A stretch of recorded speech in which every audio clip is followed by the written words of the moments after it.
L'espoir sur le rivage de Nathalie de Broc. À Arthur et Victor, à Monique, à Marilyn, Florence et Isabelle de tout cœur.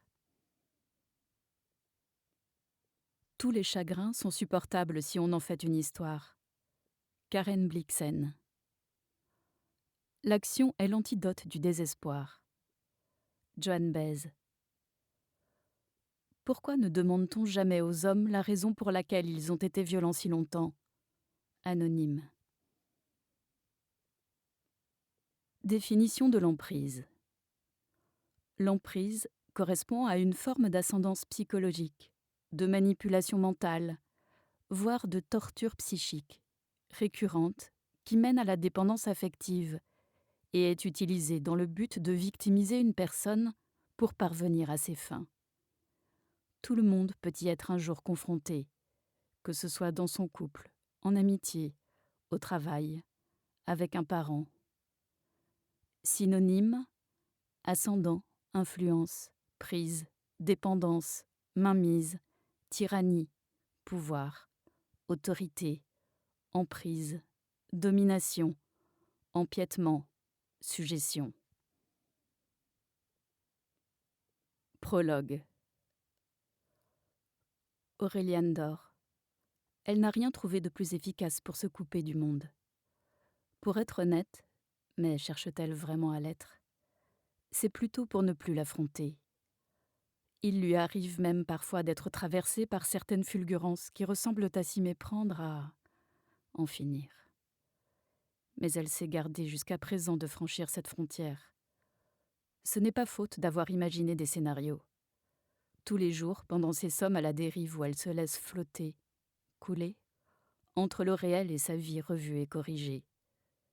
Depuis le temps, elle est devenue experte dans l'art de s'inventer une existence autre que la sienne.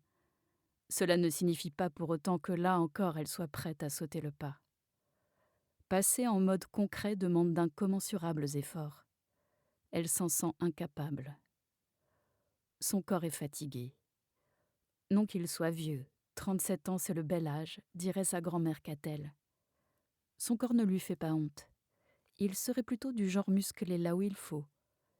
Les kilomètres de ses anciens petits matins sur la plage ont donné de bons résultats, mais l'ensemble renacle désormais. Son corps se traîne. Un poids mort sans ressort. Il n'y a que dans le sommeil, cet échappatoire sublime, qu'Aureliane retrouve sa légèreté, ses élans d'autrefois. L'action, elle la transmute dans ses rêves où elle n'en finit pas de pirouetter, au-dessus de sa belle maison normande donnant directement sur la plage, au-dessus de la Manche qui ces jours-ci fait grise mine, au-dessus de la petite ville de pêcheurs qu'elle connaît depuis l'enfance et dont les échos familiers la laissent indifférente. Elle les survole, yeux fermés, absente de ce monde. Elle peut ainsi tenir des heures, simplement posée sur le canapé de cuir glaçant, mais qu'elle réchauffe d'un plaid de mohair irlandais au ton de bruyères automnales. Avec l'expérience, elle a perfectionné le confort de sa position. Lorsqu'elle s'y installe, en tout début de matinée, la porte d'entrée, à peine refermée sur lui, elle suit un rituel strict pour l'ordonnancement des coussins.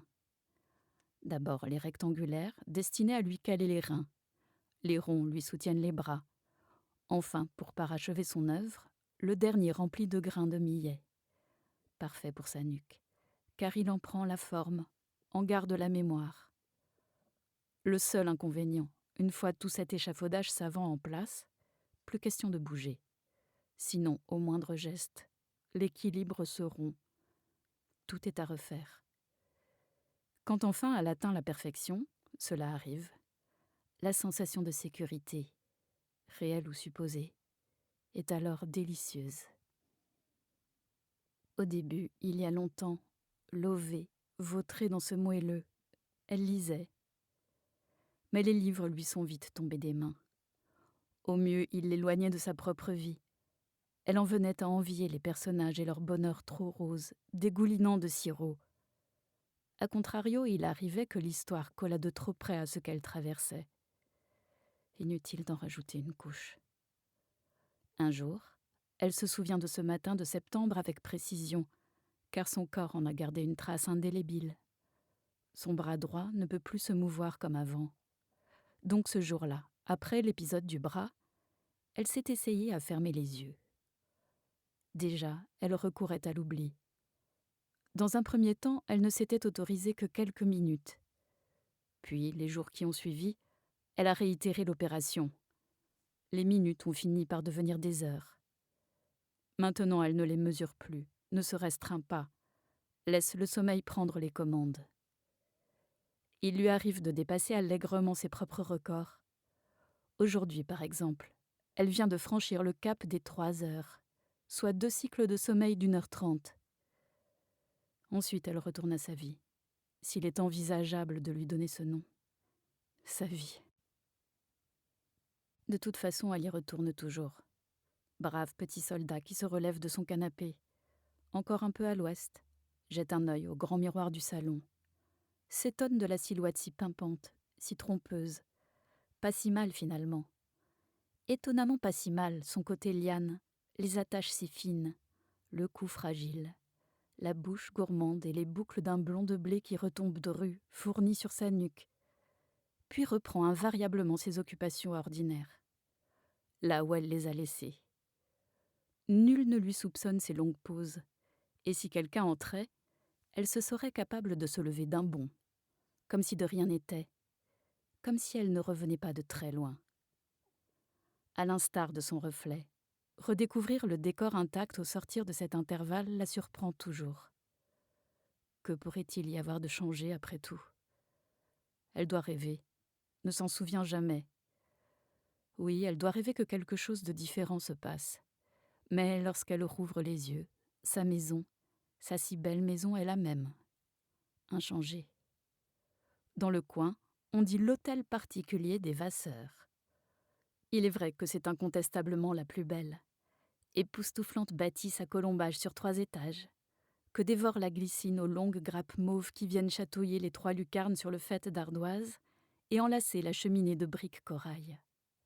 De la rue, on pousse le double et imposant portail de bois, repeint 1 fois par an. On foule le blanc du gravier sur 300 mètres entre les 2 longues pelouses en arrondi plantées d'une infinité de rosiers blancs que protège le grand pin parasol torturé par les vents. Et là, ça ne rate jamais. Le bruit appelle les visiteurs qui viennent pour la première fois. Bruit sourd, à l'étrange régularité. Il leur suffit de contourner la maison par la droite, à peine quelques mètres, pour que le spectacle les laisse bouche bée. La mer.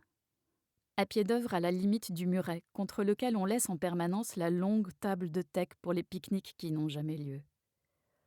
Pousser le second portail, pas aussi impressionnant que le précédent, et lui aussi méticuleusement repeint vert sapin au premier beau jour, qui donne directement accès à la plage. Quelques marches de pierre vers les galets incommodes et chaotiques qui malmènent les pieds, et enfin l'eau lointaine ou proche, suivant la marée. Jusqu'à la pointe du Hoc, sur près de 2 kilomètres, Auréliane connaît la moindre dénivellation, jusqu'à la plus petite pousse nouvelle d'Oya sur les dunes étrécies. Gamine, elle les a tant parcourues. Crapahute pieds nus, cheveux dans les yeux et souffle court. À gauche vers le port, d'où partent au petit matin les minuscules embarcations de pêcheurs, semblables à des jouets d'enfants malmenés par la houle, la balade s'adoucit, se civilise. Les galets ont cédé la place à un sable épais, encore un peu rocailleux, qu'elle a aussi foulé, méduses de plastique fluo aux pieds et seaux à créneaux pour les châteaux. De ces 2 points opposés d'est en ouest, incluant la portion de Manche qui fait face à la maison, voilà le territoire dont Auréliane franchit peu les limites, le canapé de cuir glaçant étant l'épicentre. Enfant, elle pensait que ces limites, justement, seraient aisément franchissables, que rien ne l'arrêterait. L'âge adulte s'est chargé de lui enseigner exactement le contraire. Mais Auréliane se hasarde peu à faire le point sur sa vie. Elle serait trop tentée d'y accoler le mot échec. Pas faute d'avoir pourtant tout pour être heureuse. L'a-t-elle assez entendu cette phrase ? Elle la prononce même parfois tout haut, du fond de ses coussins. Oui, tout pour être heureuse. et jette un regard sur le salon vermouth, les hautes fenêtres aux petits carreaux qu'habillent les rideaux, rappelant en frise les volutes de marbre un peu rosées de la cheminée. L'espace au-delà des doubles portes vitrées qu'on laisse toujours ouvertes, où attend l'immense table de bois clair pour d'hypothétiques dîners où l'on pourrait tenir à 20. L'armoire qui resserre l'argenterie, les services, le verre céladon, celui avec des liserés dorés pour les jours de fête, l'infinité de verres de tout format, de toute taille, pour toutes les circonstances, les nappes faites sur mesure, soigneusement pliées dans le tiroir. La cuisine dans la partie nord de la maison, blanche, aussi joyeuse qu'une salle d'autopsie malgré le liseré de feuilles de vigne entremêlées d'un semis de fleurs rouges, censé casser le blanc. Une cuisine témoin sortie tout droit d'un L-Déco, toujours impeccablement rangée, pas un objet sur les plans de travail. Tout est planqué dans les tiroirs, les placards aux portes et poignées assortis. La moindre miette est aussitôt époustée, la moindre chaise remise en place, comme s'il ne fallait jamais laisser de traces de passage humain. Bref, tout pour être heureuse. Que répète sa belle-mère ? « J'espère que vous mesurez la chance que vous avez d'habiter cette maison. Ce cadeau que vous a fait... » Dehors, le gravier vient de crisser. Craquement si caractéristique. Auréliane est déjà au garde à vous. Elle replie en hâte le plaid, se félicite de savoir émerger si promptement des limbes du sommeil pour donner le change, cette impression d'activité. L'avantage d'une maison musée, tout est toujours si parfait qu'il suffit de ne jamais rien toucher, de s'y mouvoir en éternelle visiteuse, se contentant de passer un doigt sur le plateau de la cheminée ou les moulures des portes pour y recueillir une poussière sableuse, rapport à la plage, qui n'a guère le temps de s'incruster. Donc le crissement.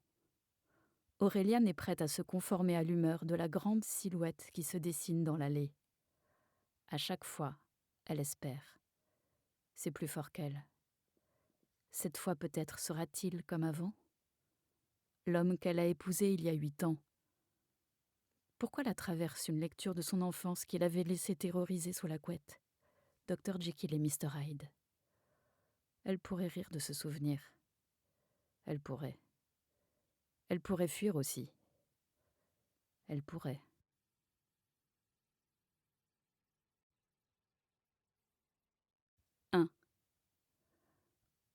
Auréliane aimerait dormir. Mais ses tentatives, pas aussi fructueuses que d'habitude, sont peuplées de voix, de bruits de portes qu'on pousse plus ou moins délicatement, de chuchotements, de chariots métalliques qui brinque-ballent derrière des cloisons pas très étanches, de froissements de draps dans le lit d'à côté. Elle n'est donc pas toute seule. Et quand elle remue, oh, très peu, il lui semble que son corps est cassé de partout. Elle ne peut même pas bouger les bras, comme si on l'avait sanglée. Ce n'est d'ailleurs pas son lit. Il est bien plus étroit et émet un bruit de plastique au moindre mouvement. « Alors, la petite dame, on se réveille ? Vous n'allez pas dormir toute la journée comme ça. On se bouge !» Facile à dire. Auréliane essaie de répondre, mais sa bouche est pâteuse.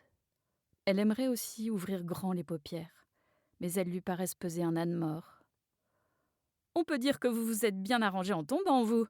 Faudrait voir à ne plus tirer vos escaliers. » La voix est énergique, mais plutôt sympathiquement moqueuse, bienveillante. La réponse d'Auréliane est toute trouvée. Pas besoin de cirer les escaliers, pour la bonne raison qu'ils sont vitrifiés, on a pensé à tout. Et si je suis tombée, je ne m'en souviens pas du tout, mais alors pas du tout. Les mots ne sortent pas. Elle entend de drôles de borborigmes. Qui viennent d'elle ? Une main lui tapote gentiment l'épaule. « Allez, je vous charrie, bientôt vous pourrez me raconter tout ça. En attendant, reposez-vous. Votre voisine peut appeler si elle voit que vous avez besoin de quelque chose. » C'est bien ce qu'Auréliane avait deviné. Elle a une voisine. D'hôpital ? Comment en est-elle arrivée là ? Elle voudrait le demander ou simplement hocher la tête, mais cela fait un bruit de grelot vide. Et sacrément mal. C'est certain, elle ne s'est pas ratée. L'histoire d'escalier l'intrigue. On peut ne pas se souvenir à ce point ?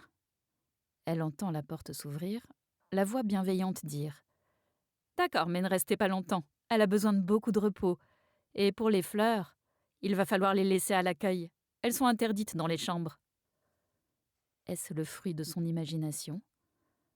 La voix n'est plus aussi bienveillante que tout à l'heure. Plus agacée, impatiente. On lui répond: Tout de même, son mari a le droit de la voir, non? Ah, cette voix-là, en revanche, Auréliane l'a parfaitement reconnue, avec un rien de hauteur dans les aigus. Sûr, c'est sa belle-mère. On pourrait même dire une caricature de belle-mère. Lucette Vasseur, qui, chaque fois qu'elle croise sa belle-fille, continue de se demander comment son fils Fabien, promis à un si bel avenir, a pu le gâcher en frayant avec cette petite d'un autre milieu et qui ne sait pas faire grand-chose de ses 10 doigts à part se plonger dans les livres. Non mais vous imaginez, les livres? Une universitaire, quoi. Comme si c'était un gros mot. Auréliane ne peut que se la représenter tout en boucles permanentées, ongles rouges pétants et robe de viscose à grands ramages qui lui sangle le ventre, puisque rien à faire. Elle ne parvient pas à ouvrir les yeux, comme si on les lui avait collés au mastic. En revanche, Auréliane ne repère pas la voix de Fabien. Se tient-il derrière sa mère, un œil sur sa montre, le pied, chaussure miroir, déjà dans les starting blocks, calculant le temps qu'il va lui falloir pour compenser celui perdu pour cette visite pas prévue à son programme. Lucette est la seule personne qui lui en impose. À lui le brillantissime chef de l'entreprise Vasseur, scierie de père en fils depuis 1887. « Eh bien !» lance Lucette à la cantonade, faisant vibrer le lit. Elle doit se tenir au pied et avoir empoigné les barreaux, histoire de secouer Auréliane, de l'exhorter à se lever vite fait. On n'est femme qu'à la verticale, le reste est perte de temps. Vous nous avez fait une sacrée frayeur. Vous auriez voulu faire votre intéressante que vous ne vous y seriez pas prise autrement? Je plaisante, bien sûr. Non, elle ne plaisante pas. C'est parti pour la logorée habituelle. Dommage que vous ne puissiez pas voir ce pauvre Fabien. Il n'en a pas dormi depuis des jours. Des cernes jusqu'au milieu de la figure. Il n'avait pas besoin de ça avec ce qui se passe à l'usine. Il a quand même pris le temps de vous choisir le bouquet. Ces infirmières, elles sont d'une incorrection. Un si beau bouquet. Des roses d'un rouge, mais d'un rouge. J'espère qu'elles tiendront jusqu'à votre sortie, qui ne devrait pas tarder. C'est spectaculaire, vous êtes toute bleue, ma chère.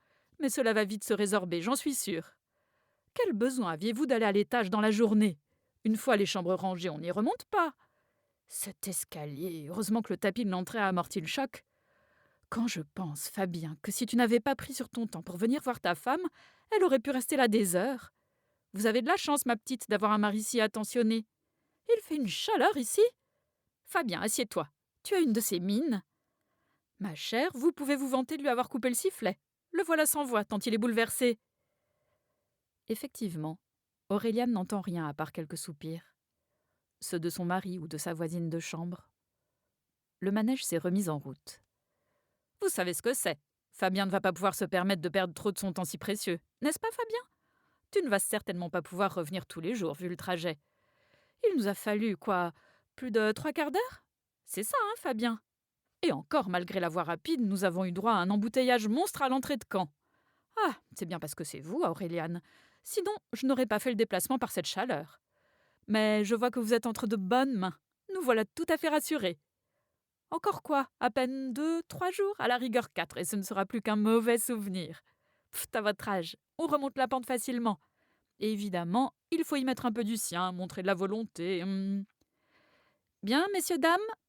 Auréliane a l'impression d'une foule dans la chambre. Il est temps de laisser reposer cette jeune personne. La voix bienveillante est revenue la délivrer. Auréliane en pleurerait de soulagement. Derrière ses paupières, d'ailleurs, les larmes se sont accumulées. Quand elle pourra enfin les rouvrir, elle imagine un débordement. Lucette, qui n'attendait que de partir, mais ne partait pas, se rebelle. Auréliane l'imagine, poitrine en avant, lèvres pincées. Une main tapote le drap à la hauteur de ses pieds, murmure « Repose-toi ». La seule fois où Fabien aura desserré les dents. Son ton est différent ou est-ce dans l'imagination d'Auréliane? Repartir dans le sommeil. Ne pas s'échiner à réfléchir. Cela ne donnera rien. La mémoire lui fait défaut. L'impression d'une porte qu'elle ne peut pousser. Elle n'en a pas la force. L'amnésie est reposante.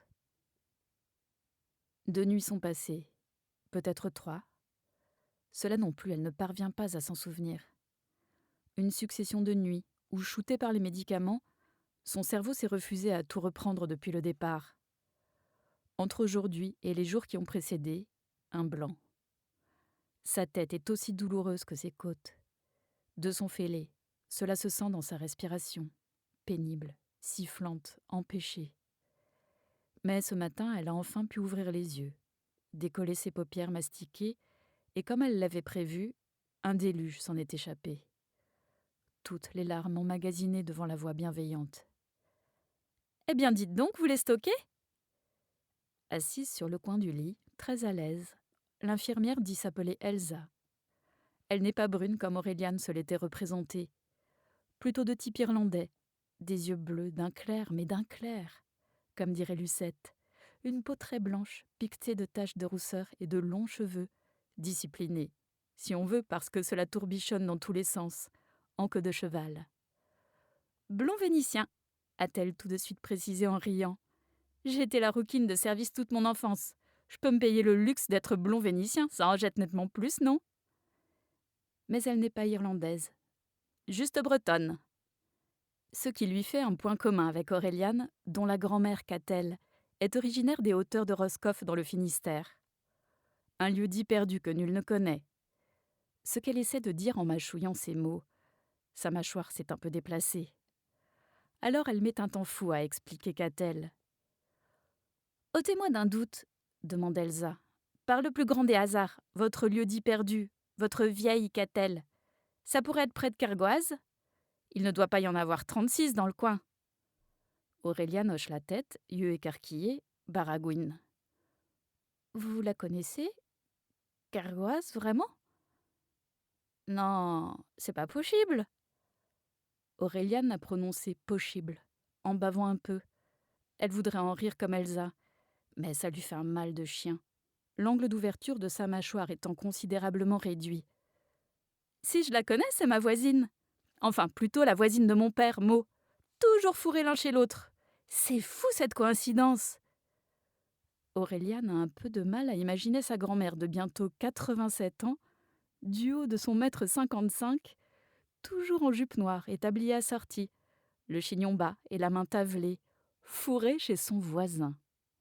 Elle l'a toujours connue vieille, et pas obligatoirement très commode. « Et vous allez la voir de temps en temps, votre Catel ?»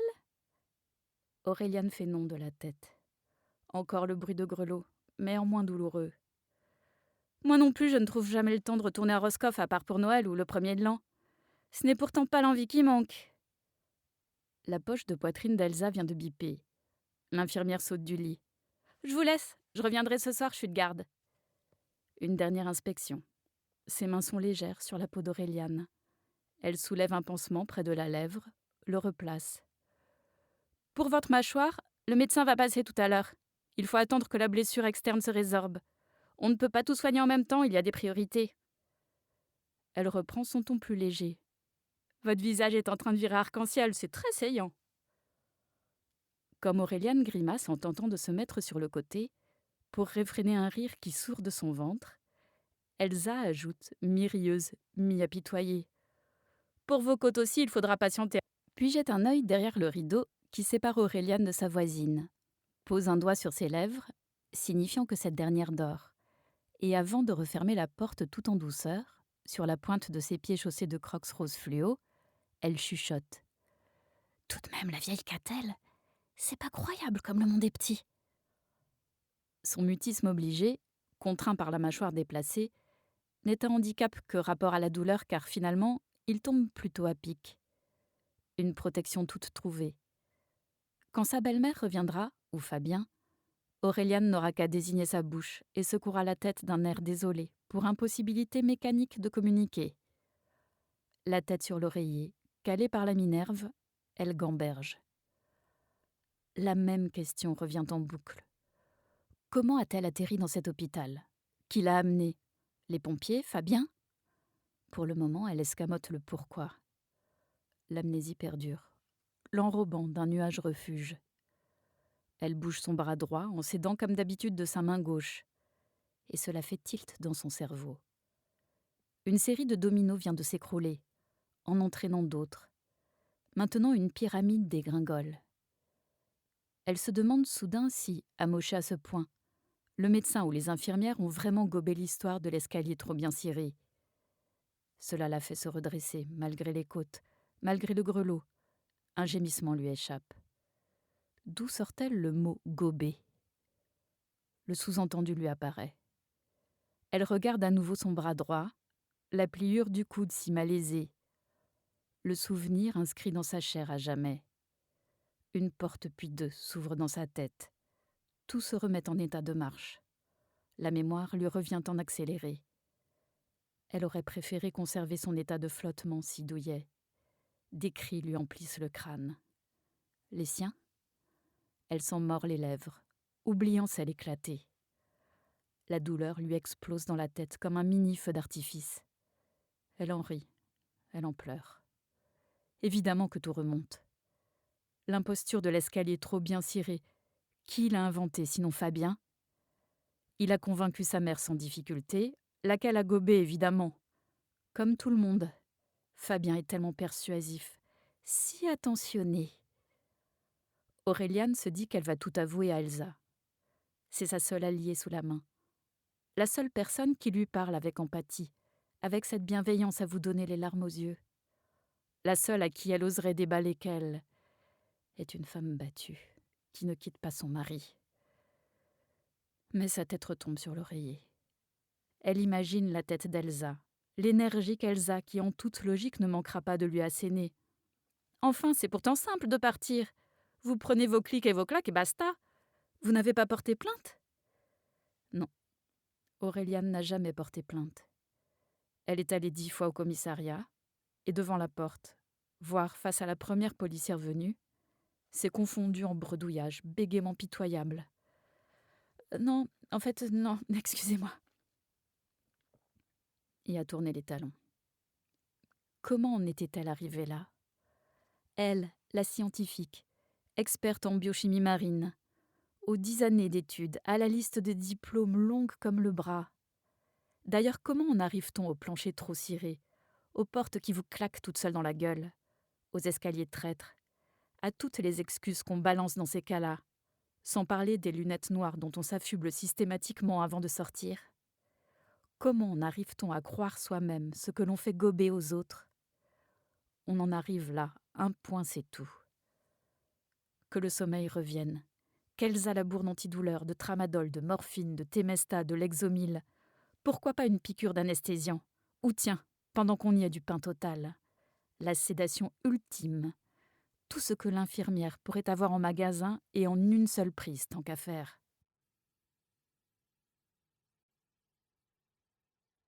2. Auréliane flotte agréablement. Les douleurs s'estompent pour les côtes.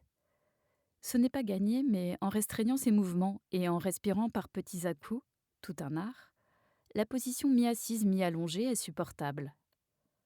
Elle zappe un peu pour passer le temps, le nez levé vers l'écran géant vissé au mur, puis lassée, abandonne très vite. Contrairement à sa voisine, qui se refuse à fêter ses 80 ans dans 2 jours à l'hôpital et à qui on vient de changer la hanche, le temps ne lui paraît pas long. C'est même une parenthèse fort appréciable. Alors que la même voisine trépigne, actionne sa sonnette toutes les 2 minutes pour aller trotter, c'est son expression, dans le couloir. « Mais j'en ai marre, moi, ça y est, je suis rafistolée, je veux sortir. Vous n'allez quand même pas me garder pendant des jours. Et on se plaint que le trou de la sécu se creuse. » De son côté, si Auréliane ne se sent pas encore complètement rafistolée, quelque chose a bougé. Elle n'a pas eu à avouer quoi que ce soit à Elsa. Elle se demande même ce qu'elle aurait pu dire et comment elle a pu se démoraliser à ce point. Le blanc trop clinique des murs avait dû agir sur son moral. Fabien est là, seul, souriant. Blazer marine, pantalon beige, chemise blanche repassée, avec un autre bouquet, que cette fois Auréliane peut admirer. Des roses d'un rouge, mais d'un rouge ! Il a dû se faufiler sans qu'on le voie pour lui apporter. 37 roses. Et ce n'est même pas ton anniversaire. lui fait-il remarquer avec ce petit air d'enfant intrépide et facétieux qu'elle aime tant, qu'il a toujours fait craquer. Le Fabien d'avant, en chair et en os, au bout de son lit, avec sa mèche brune, qu'il remonte vite d'une main large aux ongles impeccables. Il vient d'aller chercher un fauteuil pour se rapprocher d'elle, garde sa main dans la sienne, s'y accroche comme un noyé, murmure, des larmes dans la voix. Qu'est-ce qui nous est arrivé ? Les voilà qui pleurent ensemble, unis comme avant. Dans la tête d'Auréliane, une grande gomme efface le passé tout proche. Elle ne sent même plus ses côtes. Écoute son mari, repentant, penaud. Je ne sais pas ce qui m'a pris. Le boulot, tu sais bien, la pression. Je ne veux plus bosser comme un dingue. Tout cela, Fabien fait un grand geste du bras. M'a fait réfléchir. Je vais lever le pied.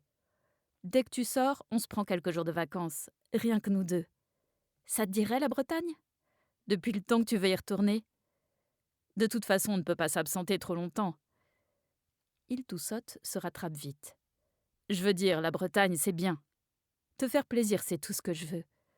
Je suis sûre qu'un peu de repos nous fera le plus grand bien. J'en ai tellement besoin depuis le temps. J'ai travaillé comme un malade sans m'arrêter, on craquerait à moins que ça. Tête soutenue par la Minerve, abandonnée dans le moelleux trait relatif de son oreiller, Auréliane se laisse bercer, boit les paroles de Fabien qui rêvent tout haut de leur prochaine échappée. Tout redevient bleu, comme le ciel de Roscoff.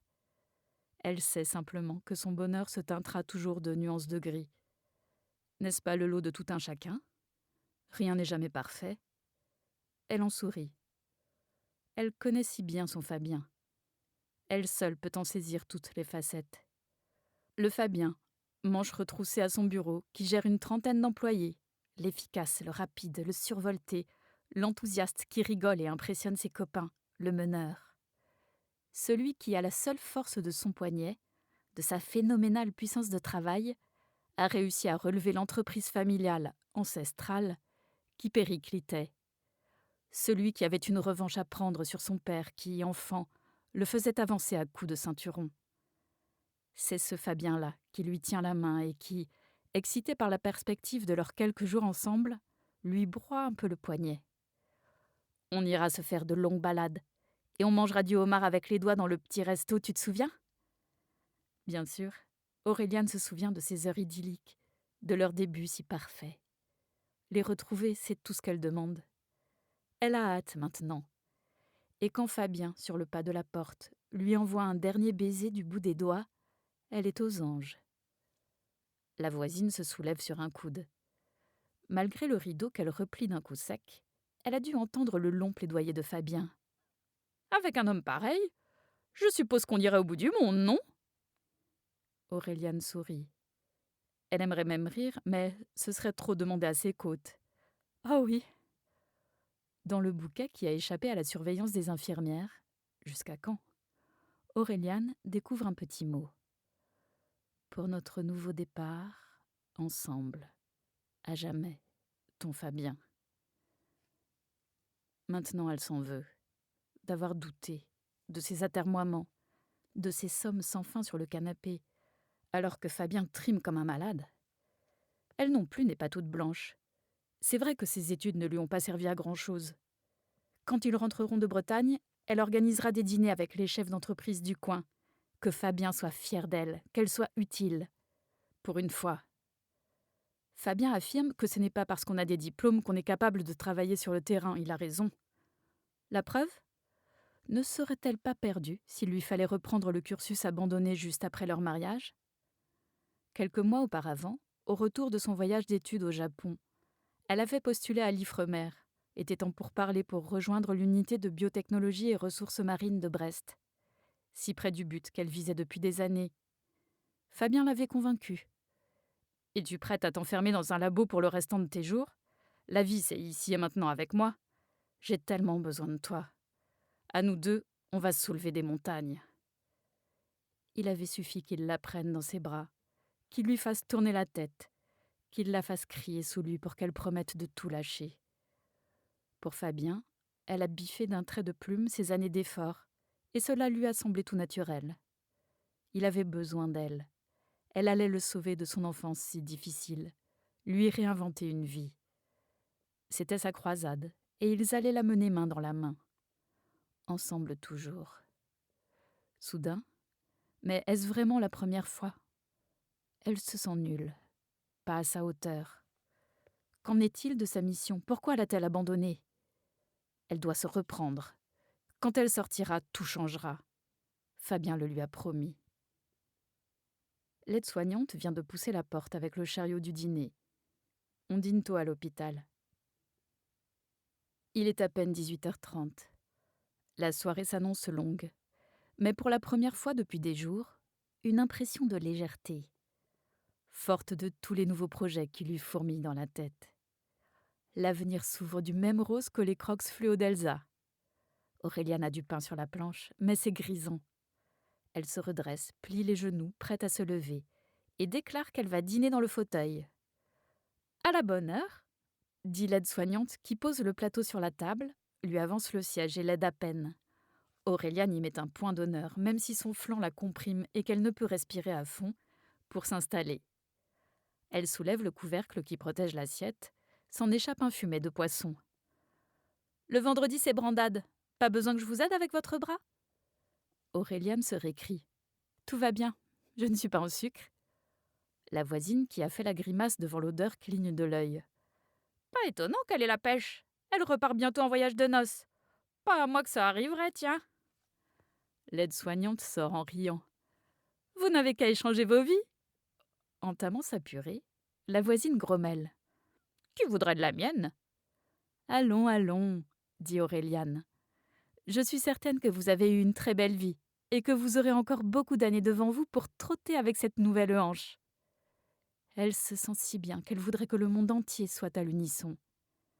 Maintenant, la voisine somnole. Les bruits de la nuit ont envahi l'hôpital, totalement différents de ceux du jour. Atténués, feutrés, ponctués ici ou là de rires d'infirmières, d'éclats de voix cavalent l'obscurité. Elsa glisse la tête dans l'embrasure. « Tout va bien ? Il paraît que vous avez fait de sacrés progrès. Vous pourrez sortir bientôt. Je passe vous voir tout à l'heure. Un cachet pour dormir ? » « Non, » sourit Auréliane. « Cette nuit, je suis certaine de bien dormir. » Elle désigne ses côtes. « Ce n'est pas encore ça, mais ça s'améliore. » La porte se referme. À peine un léger malaise pour Auréliane, comme si ces mots sonnaient faux. Mais ce doit être une vue de l'esprit, les effets secondaires des antidouleurs. Elle prend son casque, allume la télévision, zappe de chaîne en chaîne, tombe sur le générique lent dans des tons de bleu où le poisson devient goélette, le voilier coquillage, puis Rose des Vents, puis bathyscaphe du magazine Thalassa de la 3. Pourquoi pas après tout ? Puisque ce soir, et à partir de maintenant, tout va lui sourire. Caban marine, bottes plantées dans les rochers tapissés de goémons, le journaliste Georges Pernou apparaît. Ce soir, nous sommes à Roscoff. Derrière moi, la marée basse qui dévoile des milliers d'algues. Un monde encore méconnu, car sur une centaine d'entre elles qui vivent sur les côtes finistériennes, seule une quinzaine sont récoltées et exploitées. Auréliane vient de monter le son. Fébrilité. Comme si le présentateur vedette de France 3 s'adressait directement à elle. Elle se penche pour agripper son sac, trouver de quoi écrire. La douleur lui arrache un cri. « Merde, merde !» Elle fait tomber son stylo, crie à Georges Pernou comme s'il était planté là au pied de son lit. « Attendez-moi, s'il vous plaît !» Sa voisine se retourne, soupire. Mais elle ne s'est pas réveillée. La télé continue. Si les algues bretonnes occupent largement le terrain dans le monde de la beauté, du médicament et des composants industriels, un tout nouvel espace prometteur vient de s'ouvrir, le domaine alimentaire. Auréliane est remontée comme une pendule. Alors que les laminaires s'éploient au gré de la marée en gros plan, que Georges Pernou lâche en fin d'émission un « à bientôt et bon vent », l'inspiration la traverse. Ses années d'études, son séjour au Japon, les dîners si raffinés lui reviennent. Il lui avait donné l'idée du thème de son mémoire, la gastronomie par les algues, lequel lui avait valu à son retour quelques observations moqueuses de certains de ses collègues, estimant que l'alliance des deux était antinomique. Tout se bouscule soudain. Les algues, c'est un domaine qu'elle connaît quasi de A à Z. Elle les a étudiés, envisageait de ne pas se cantonner justement à l'étude pointue de leur utilisation de base, pour les recherches en laboratoire ou au sempiternel fucus dont au choix on tapisse les bourriches d'huîtres pour le transport, qu'on dispose sur les plateaux de fruits de mer pour la déco, ou à la manière des vieux goémoniers pour le transformer en pain de soude. Une drôle d'idée surgit. Prendre ce train pas encore en marche, travailler sur ce marché prometteur, ne pas rater le coche cette fois. Elle se sent toutes les forces, malgré les douleurs, maintenant que Fabien, son Fabien, est redevenu lui-même. En Bretagne, elle lui montrera tous les coins qu'elle connaît depuis l'enfance, lorsqu'elle allait passer quelques jours chez sa grand-mère Catel. L'odeur de varech, les rochers. Elle est certaine que si elle se décidait à creuser le sujet, Fabien la soutiendrait, il serait fier d'elle. Elle va jusqu'à s'imaginer partageant son temps entre la Normandie et la Bretagne, tester ses recettes secrètes à base d'algues dans la cuisine trop aseptisée de la demeure Vasseur, redonner vie à ses dossiers stockés à la cave, les exhumer dès qu'elle aura quitté l'hôpital. Elle griffonne sur son maigre morceau de papier, gribouillis verticaux, horizontaux, dans tous les sens tant ses idées fusent. C'est peut-être la morphine. Plus sûrement la visite de Fabien. La belle euphorie. La porte s'entr'ouvre. Une tignasse tout en boucle. « Tout va bien ?» Les crocs roses font un bruit de caoutchouc qui ne réveille pas la voisine. « C'est l'heure de l'attention. Comme c'est calme ce soir, je peux rester un peu plus longtemps. » 12-7, parfait. Vous pourrez sortir dans 3 jours, je pense. Les voilà partis à discuter Bretagne, Catel, Roscoff, Meaux, la chapelle Sainte-Barbe, les balades sur les rochers, les virées à l'île de Batz, les agapantes bleues. Drôle qu'on se soit jamais croisés enfant, s'étonne Elsa. Je n'allais chez grand-mère Catel que la dernière quinzaine d'août chaque année, mais je vous assure que je comptais les jours. Même si elle n'était pas la chaleur incarnée, grimace Auréliane. C'est le moins que l'on puisse dire. Ma grand-mère racontait les histoires comme personne. J'en ai encore des frissons, tant elle me faisait délicieusement peur. Alors je comprends mieux. Au mois d'août, mon père nous emmenait, mon frère et moi, visiter la France. Pour ne pas faire de nous des adultes ignares, paraît-il. Résultat, Elsa rit tout bas, on boudait la première semaine. La deuxième, on recommençait à parler, mais en ne regardant rien, et sur la route du retour, on regrettait les vacances. N'empêche, je connais les régions comme personne. Auréliane se sent trop heureuse pour ne pas partager son projet immédiat. Nous partons en Bretagne, mon mari et moi, dès que possible. Elsa replie le tensiomètre, tapote l'oreiller, lâche un « c'est bien » qu'Auréliane juge un peu tiède. Elle insiste. « Ce sera notre 2e voyage de noces. » Elsa toussote. « Auréliane, je peux vous appeler Auréliane ?» Celle-ci hoche la tête, se dit que la nuit est propice aux confidences. « Auréliane, entre nous, vous avez vraiment glissé dans l'escalier ?» Dans l'obscurité à peine éclairée par l'entrebâillement de la porte, les deux se fixent. Longuement. Elsa soutient le regard d'Auréliane, qui capitule la première, baisse la tête, lisse le drap. Et quand Elsa pose sa main très doucement, très respectueusement sur le bras d'Auréliane, celle-ci sursaute, de façon disproportionnée. Elle se récrie aussitôt, désigne ses côtes. « Je suis désolée, elles me font encore souffrir. » « Auréliane, entre nous, » insiste Elsa. Est-ce ce que croit déceler Auréliane dans le ton? Cette pointe d'incrédulité un rien moqueuse qui lui fait lâcher froidement. « Je ne vois pas du tout où vous voulez en venir. » Comme on congédie le petit personnel. Le soupir d'Elsa flotte un certain temps, une fois la porte refermée. Auréliane regrette de ne pas avoir eu de répartie toute prête du genre « C'était juste un accident de parcours. Cette autre vie est derrière moi, derrière nous. » Tout cela, les côtes, la mâchoire et le reste, ce n'est rien. J'y suis sûrement pour quelque chose. Oui, c'est sûr, tout cela, c'est ma faute. Fabien est tellement surmené, je ne l'ai pas assez soutenu. Heureusement, tout cela va changer. Fabien me l'a dit. Notre nouveau départ ensemble, à jamais.